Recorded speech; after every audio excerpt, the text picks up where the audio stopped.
श्रद्धालुओं, जय श्री कृष्णा, जय श्री राम, जय श्री राधे राधे, जय श्री महाकाल। इस वीडियो में आपको श्रवण कराएंगे राजा का सृष्टि विषयक प्रश्न और सुखदेव जी का उन्हें उत्तर देना। राजा परीक्षित और सुखदेव जी के मध्य में वार्तालाप चल रहा है और सूत जी उस वार्तालाप को भक्तों को बता रहे हैं। सूत जी कहते हैं, सुखदेव जी के वचन भगवत तत्व का निश्चय कराने वाले थे। उत्तरानंदन राजा परीक्षित ने उन्हें सुनकर अपनी शुद्ध बुद्धि भगवान श्री कृष्ण के चरणों में अनन्य भाव से समर्पित कर दी। शरीर, पत्नी, पुत्र, महल, पशु, धन, भाई बंधु और निष्कंटक राज्य में नित्य के अभ्यास के कारण उनकी दृढ़ ममता हो गई थी। एक क्षण में ही उन्होंने उस ममता का त्याग कर दिया। शौनकादि ऋषियों, महामनुष्य परीक्षित ने अपनी मृत्यु का निश्चित समय जान लिया था, इसलिए उन्होंने धर्म, अर्थ और काम से संबंध रखने वाले जितने भी कर्म थे उनका संन्यास कर दिया।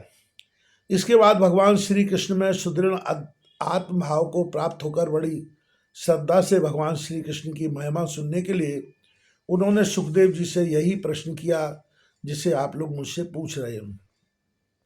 परीक्षित ने पूछा, भगवत स्वरूप मुनिवर, आप परम पवित्र एवं सर्वज्ञ हैं। आपने जो कुछ कहा है वह सत्य एवं उचित है। आप ज्यों ज्यों भगवान की कथा कहते जा रहे हैं त्यों त्यों मेरे अज्ञान का पर्दा फटता जा रहा है। मैं आपसे फिर भी यह जानना चाहता हूँ कि भगवान अपनी माया से इस संसार की सृष्टि कैसे करते हैं। इस संसार की रचना तो इतनी रहस्यमयी है कि ब्रह्मादि समर्थ लोकपाल भी इसके समझने में भूल कर बैठते हैं। भगवान कैसे इस विश्व की रक्षा और फिर संहार करते हैं। अनंत शक्ति परमात्मा किन किन शक्तियों का आश्रय लेकर अपने आप को ही खिलौने बनाकर खेलते हैं। वे बच्चों के बनाए हुए घरौंदों की तरह ब्रह्मांडों को कैसे बनाते हैं और फिर किस प्रकार बात की बात में मिटा देते हैं। भगवान श्री हरि की लीलाएं बड़ी ही अद्भुत, अचिंत हैं। इसमें संदेह नहीं कि बड़े बड़े विद्वानों के लिए भी उनकी लीला का रहस्य समझना अत्यंत कठिन प्रतीत होता है। भगवान तो अकेले ही हैं। वे बहुत से कर्म करने के लिए पुरुष रूप से प्रकृति के विभिन्न गुणों को एक साथ ही धारण करते हैं अथवा अनेकों अवतार ग्रहण करके उन्हें क्रमशः धारण करते हैं। मुनिवर, आप वेद और ब्रह्म तत्व दोनों के पूर्ण मर्मज्ञ हैं, इसलिए मेरे संदेह का निवारण कीजिए। सूत जी कहते हैं, जब राजा परीक्षित ने भगवान के गुणों का वर्णन करने के लिए उनसे इस प्रकार प्रार्थना की, तब श्री सुखदेव जी ने भगवान श्री कृष्ण का बार बार स्मरण करके अपना प्रवचन प्रारंभ किया। श्री सुखदेव जी ने कहा, उन पुरुषोत्तम भगवान के चरण कमलों में मेरे कोटि कोटि प्रणाम हैं, जो संसार की उत्पत्ति, स्थिति और प्रलय की लीला करने के लिए सत्व, रज तथा तमोगुण रूप तीन शक्तियों को स्वीकार कर ब्रह्मा, विष्णु और शंकर का रूप धारण करते हैं, जो समस्त चर अचर प्राणियों के हृदय में अंतर्यामी रूप से विराजमान हैं, जिनका स्वरूप उसकी उपलब्धि का मार्ग बुद्धि के विषय नहीं है, जो स्वयं अनंत हैं तथा जिनकी महिमा भी अनंत है। हम पुनः बार बार उनके चरणों में नमस्कार करते हैं, जो सत्पुरुषों का दुख मिटाकर उन्हें अपने प्रेम का दान करते हैं, दुष्टों की सांसारिक बढ़ती रोककर उन्हें मुक्ति देते हैं। आगे सुखदेव जी महाराज राजा परीक्षित को समझा रहे हैं, तथा जो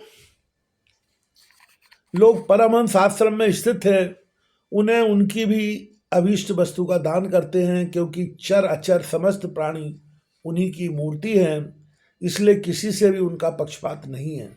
जो बड़े ही भक्तवत्सल है और हठपूर्वक भक्तिहीन साधन करने वाले लोग, जिनकी छाया भी नहीं छू सकते, जिनके समान भी किसी का ऐश्वर्य नहीं है, फिर उससे अधिक तो हो ही कैसे सकता है।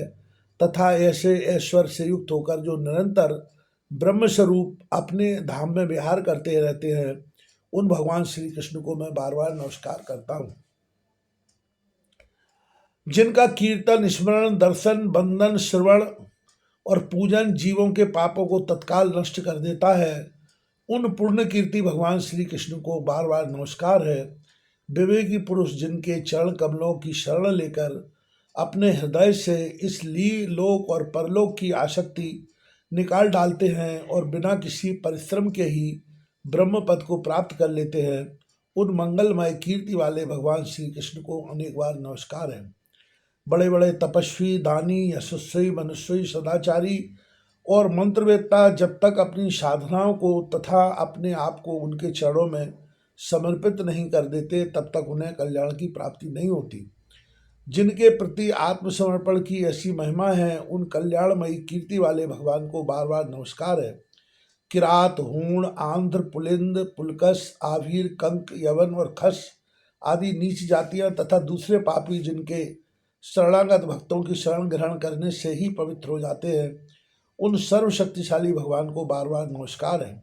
वे ही भगवान ज्ञानियों के आत्मा हैं, भक्तों के स्वामी हैं और कर्मकांडियों के लिए वेद मूर्ति है, धर्मों के लिए धर्म मूर्ति है और तपस्वियों के लिए तप स्वरूप है। ब्रह्मा, शंकर आदि बड़े बड़े देवता भी अपने शुद्ध हृदय से उनके स्वरूप का चिंतन करते हैं और आश्चर्यचकित होकर देखते रहते हैं।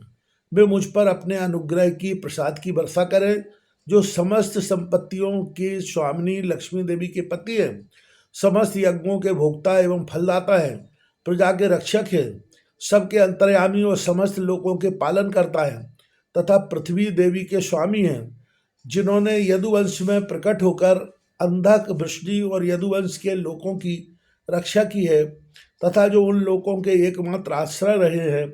वे भक्तवत्सल संतजनों के सर्वस्व श्री कृष्ण मुझ पर प्रसन्न हो। विद्वान पुरुष जिनके चरण कमलों के चिंतन रूप समाधि से शुद्ध हुई बुद्धि के द्वारा आत्म तत्व का साक्षात्कार करते हैं तथा उनके दर्शन के अनंतर अपनी अपनी मति और रुचि के अनुसार जिनके स्वरूप का वर्णन करते रहते हैं, वे प्रेम और मुक्ति के लुटाने वाले भगवान श्री कृष्ण मुझ पर प्रसन्न हो।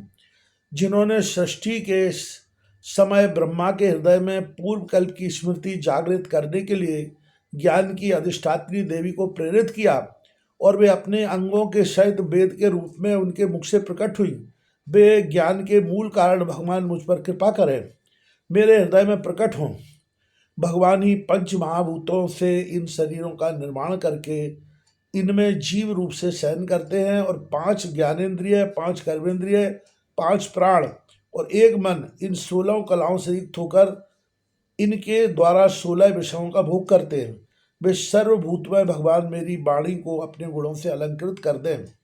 संत पुरुष जिनके मुख कमल से मकरंद के समान झरती हुई ज्ञानमयी सुधा का पान करते हैं रहते हैं, उन वासुदेवावतार सर्वज्ञ भगवान व्यास के चरणों में मेरा बार बार नमस्कार है।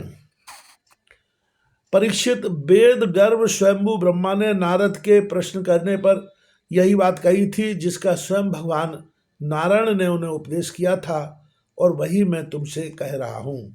तात्पर्य यह है कि इस ब्रह्मांड में सब कुछ परमात्मा ही है, परमात्मा ने ही इस ब्रह्मांड का रूप धारण कर रखा है, परमात्मा के अलावा और किसी की सत्ता नहीं है। मनुष्य को यह अहंकार त्याग कर देना है कि उसकी कोई सत्ता है, उसकी कोई सत्ता नहीं है, सारी सत्ताएं भगवान की है। इसलिए भगवान को समर्पण कर दें और उनका अपना एक इष्ट बना के निरंतर उनका जाप करते रहें, भगवान का जाप करते रहे, अति पवित्र जीवन जिए, प्रातःकाल जल्दी स्नान करने का प्रयास करें, जल्दी उठने का प्रयास करें, कम भोजन करें, कम शयन करें, कम बोलें और अंदर ही अंदर भगवान का जाप चलता रहे और जाप साक्षी भाव से चलता रहे। आप अपने मन में ये तय कर लें कि आप दृष्टि साक्षी आत्मा है, साक्षी आत्मा है, तो ये जो जप चल रहा है ये भी आप नहीं कर रहे हैं, ये भी मन के स्तर पर चल रहा है और आप इस जप के भी साक्षी हैं। जब ये भाव आप विकसित कर लेंगे तो परमात्मा का जो आत्मज्ञान है, जो आत्म साक्षात्कार है, वो आपको शीघ्र प्राप्त हो जाएगा और इष्ट की कृपा तो आपको प्राप्त होगी होगी, इसमें कोई संदेह नहीं है।